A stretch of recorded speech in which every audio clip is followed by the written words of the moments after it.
दोस्तों आज हम बुला लेते हैं अपने पास एक गाड़ी टाटा सिग्ना फेस 2। जिस गाड़ी में प्रॉब्लम है कि इसकी गाड़ी की बत्ती मीटर वाली ब्लिंक कर रही है और इसको स्टार्टिंग में कोई प्रॉब्लम नहीं है, गाड़ी स्टार्ट हो रहा है लेकिन मीटर का सारा लाइट ब्लिंक कर रहा है। और 2-3 शोरूम बिहार में इसमें काम कर चुके हैं, बिहार के शोरूम में 2-3 जगह काम कर चुके हैं लेकिन इनका प्रॉब्लम सॉल्व नहीं हुआ है। और गाड़ी स्टार्ट हो रही है, चल भी रही है लेकिन सारा बत्ती ब्लिंक कर रहा है, मीटर सही से वर्क नहीं कर रहा है। और 2-3 शोरूम में दिखाने के बाद भी इनका प्रॉब्लम सॉल्व नहीं होता है। इनका वायरिंग का भी पूरा काम कर दिया जा चुका है और काफ़ी सारा सामान ACM वगैरह भी चेंज करके देखा जा चुका है और मीटर बोर्ड भी चेंज कर करके देखा जा चुका है लेकिन इनका प्रॉब्लम सॉल्व नहीं हुआ है। तो ये गाड़ी हमारे पास आ जाता है और हम ही बुलाते हैं इन्हें कि आप हमारे वर्कशॉप पे लाइए, हम इसे ठीक करके देंगे। तो हम सबसे पहले अपने 9 मिली को कनेक्ट कर करके चेक करते हैं कि हमारा डिवाइस कनेक्ट हो रहा है या नहीं हो रहा है या कैन लाइन में प्रॉब्लम है। सबसे पहला वर्क यही है हमारा कि हमारा नीचे से जो कैन लाइन आता है वो सही है कि नहीं। और VECU भी चेंज करके देखा गया है लेकिन इस गाड़ी में फेस 2 में VECU सिर्फ लाइट जलाने के लिए है और उसका कोई काम नहीं है। VECU का काम है लाइट जलाना, इंडिकेटर और वाइपर, उसके अलावा उसका और कोई काम नहीं है। तो VECU तो बेमतलब में चेंज करके देखा गया है, उसका कोई प्रॉब्लम नहीं है। तो लगभग हमारी गाड़ी स्कैन हो जाती है और हमारा डिवाइस कनेक्ट हो जाता है और हम इसका फॉल्ट कोड रीड भी कर करके चेक कर लेते हैं कि हमारा फॉल्ट कोड क्या एक्टिव में है, क्या इनएक्टिव में है या फॉल्स फॉल्ट कोड बन रहा है। तो अगर मीटर ब्लिंक कर रहा है तो सिंपल सा बात है कि बहुत ऐसा मॉड्यूल और सेंसर काम नहीं कर रहा है, उसके वजह से हमारा फॉल्ट कोड जनरेट होगा।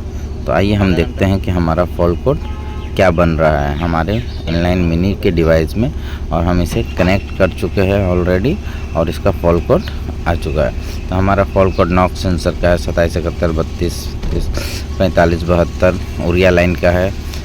बहुत सारा लाइन है, 191 आपका AC कंडेंसर कंप्रेसर क्लच का है और 144 भी है इंजन कूलेंट टेम्परेचर का। मेरा बहुत सारा फॉल्ट कोड 132 है आपका, सिलेक्टर पेंडर का 1241 भी है और 32 भी है। तो ये फॉल्ट कोड को सबसे पहले हम करते हैं क्लियर कि हमारा फॉल्ट कोड क्लियर हो पा रहा है या नहीं, क्योंकि ज़्यादातर फॉल्ट कोड इनएक्टिव में ही है, क्योंकि फ्यूज़ वगैरह निकालने की वजह से भी ये फॉल्ट कोड एक्टिव होता है और फ्यूज़ लगा देने के बाद ये फॉल्ट कोड इनएक्टिव हो जाता है।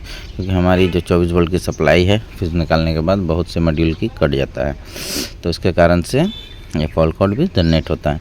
तो आइए हम देखते हैं हमारे फॉल्ट कोड को क्लियर कर करके कि हमारा फॉल्ट कोड क्या बच रहा है, फॉल्ट कोड बच रहा है या ज़ीरो हो जा रहा है fault code.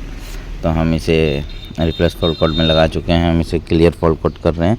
Clear fault code करने के बाद हमें समय दिया जाता है 30 सेकंड का, जो हमारा समय चल रहा है। और हम इसका डैशबोर्ड भी खोलने का सोच रहे थे लेकिन बताया गया कि इसकी वायरिंग की फुल काम हो चुकी है शोरूम में। तो और डिवाइस भी हमारा कनेक्ट हो गया, तो हमें तो पता चल गया कि हमारा कैन लाइन उधर से सही है। हमारा जो वर्क करना है हमें VECU के बाद से स्टीयरिंग तक में ही हमारा कोई प्रॉब्लम है, फ्यूज बॉक्स से स्टीयरिंग तक में ही। तो लगभग हमारा फॉल्ट कोड भी क्लियर हो जाता है और हमारे डिवाइस में कोई फॉल्ट कोड नहीं है, ज़ीरो फॉल्ट कोड।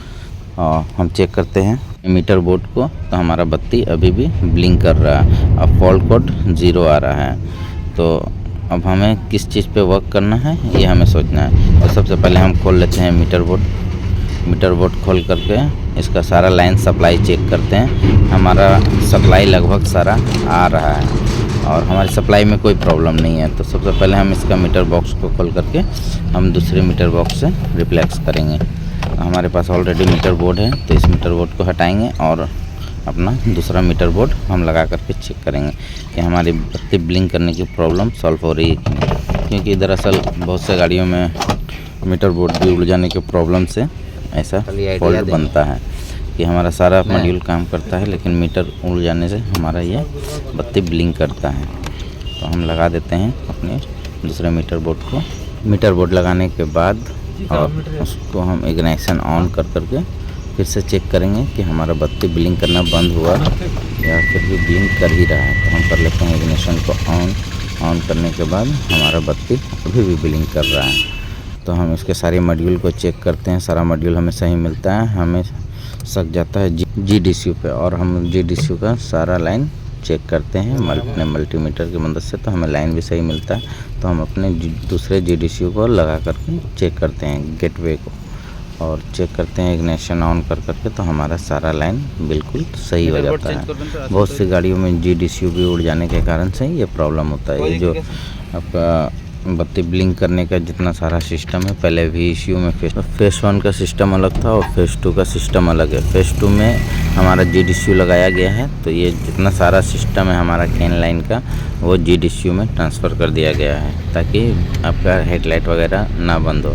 और VECU में बहुत सारा प्रॉब्लम आता था ये सिस्टम रहने के कारण, तो कंपनी ने GDCU डाल दिया है, क्योंकि बहुत सी गाड़ी उरिया भी बंद करती है, तो ये उसका डाटा कलेक्ट कर करके सर्वर में देता है। तो गाड़ी का जितना भी डाटा है हमारा ऐप में जो आता है, ये हमारा GDCU से ही जाता है, और ये सारा डाटा कलेक्ट करता है। जितना डाटा है यही स्टोर करता है, इसीलिए GDCU लगाया गया है। तो बहुत से भाई को तो पता ही नहीं है कि फेस 2 में भी VECU का कोई वर्क नहीं है, सिर्फ लाइट जलाने के अलावा। तो हम गाड़ी का फिर से मीटर लगा करके आपको दिखा देते हैं कि हमारा मीटर सही है या ख़राब है। तो हम गाड़ी का मीटर लगाते हैं, तो हमारा गाड़ी का मीटर बोर्ड भी उड़ा हुआ मिलता है। तो इसलिए इस मीटर बोर्ड को भी हटा करके हम जो पहले हम मीटर बोर्ड लगाए थे वही मीटर बोर्ड लगा देंगे। तो सारा कंडीशन आपको हम दिखा चुके हैं। तो सारे मैकेनिक भाइयों से कहना है कि वर्क करें, थोड़ा ध्यान से करें। ध्यान से करने से बीमारी उन्हें तुरंत मिल जाएगी। फेस 2 में जितनी भी बत्ती ब्लिंक करने की बीमारी आती है, ज़्यादातर GDCU की वजह से ही आती है, क्योंकि उसका सारा कनेक्शन GDCU में ही रहता है। हमारा कैन लाइन जितना है मीटर का, OBD का और ACM से जो निकलता है वो GDCU में जाता है।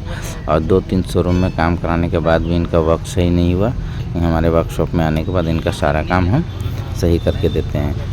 तो हम फिर से अपना मीटर लगाते हैं, और देखिए हमारा मीटर वर्क कर रहा है और कोई बत्ती ब्लिंक नहीं हो रहा है। तो हमारा वर्क एकदम परफेक्टली हो चुका है, और गाड़ी को हम आपको स्टार्ट करके भी दिखा सकते हैं कि हमारा कोई प्रॉब्लम नहीं है और हमारा प्रॉब्लम सॉल्व हो चुका है। तो हम कर लेते हैं गाड़ी को स्टार्ट, और स्टार्ट करके देखिए हमारा हमारी गाड़ी अच्छी तरीके से रेस हो रही है और गाड़ी में कहीं कोई प्रॉब्लम नहीं है। तो इस गाड़ी में प्रॉब्लम थी GDCU और मीटर बोर्ड में। Thank you for watching.